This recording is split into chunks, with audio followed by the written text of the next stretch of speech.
48 জন শ্রমিক, প্রায় 18 কোটি টাকা। 12 লাখ টাকা পানা, 12 লাখ টাকা থেকে আমরা অনেক কষ্ট করতেছি। আমরা জীবনে আমরা মেলের সামনে আই নাই, আমরা আজকে মেলের সামনে আসছি। কি বললো সেটা বলুন। জিএম আগে যেভাবে কথাটা বলতো, আগে এখনো সে একইভাবে কথাটা বলে। আসলে টাকাটা আমাদের সরকার আটকে না, টাকাটা আটকেছে জিএম তার নিজের ইন্টারেস্টের জন্য আমাদের টাকাটা আটকেছে। না হলে আমি যদি মিলে 8-10 হাজার লোক একসাথে পেমেন্ট করা হয়েছে, আমাদের টাকাটাও মেলে আসছে। সে টাকাটা আটকে রাখছে অসৎ উদ্দেশ্যে। কিছু অসৎ কর্মকর্তা, কিছু অসৎ শ্রমিক প্রতিনিধিরা সহ আমাদের টাকাটা আটক করে রাখছে এবং আটকে রেখে তারা ক্রমাগতভাবে আস্তে আস্তে 228 জন থেকে এখন মাত্র 48 জন লোক আছে, আর সবার টাকাটা পেমেন্ট করা হয়েছে। আসসালামু আলাইকুম। আমি এখন আছি চট্টগ্রাম আমিন জুট মিলের সামনে। প্রায় 48 জন শ্রমিক এখনও তাদের টাকা পায় নাই। 18 কোটি টাকার মতন এখনও জিএম থেকে পাও না। তো আমি এখানে আসলাম, আমার আব্বুও এক সময় এই মিলের শ্রমিক ছিলেন। সেনাবাহিনীর প্রতিনিধি সহ আমাদের সাথে আলোচনা হয়েছে।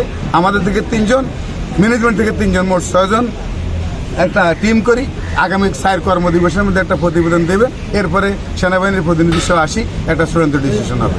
এই যে আপনাদের কমিটি হবে, কমিটির উপর সার্ভে হবে, তারপরেও যদি আপনারা অধিকার বঞ্চিত থাকেন সেক্ষেত্রে আমরা আন্দোলন করবো। এছাড়া আমাদের কোনো বিকল্প রাস্তা নেই। কারণ আমরা দীর্ঘদিন আমি 41 বছর চাকরি করছি মেইলে, রিটায়ার্ড হয়েছি 13 সালে, আজকে 53 সাল।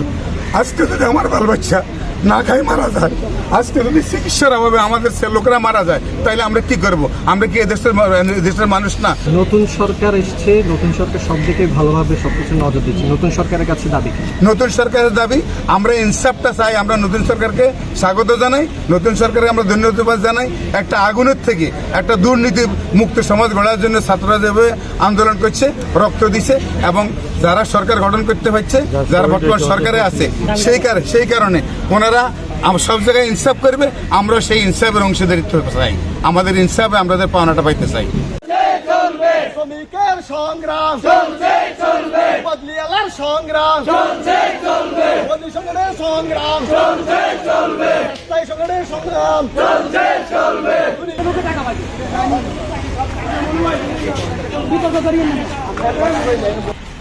এটাকে চিকিৎসা করাইতে পারে না, চিকিৎসার লোকটা মারা যেতেছে, 20 লাখ টাকার বেশি পানা। অবস্থা দেখছেন, উনি একজন পঙ্গু মানুষ, উনি প্যারালাইসিস মাধ্যমে উনি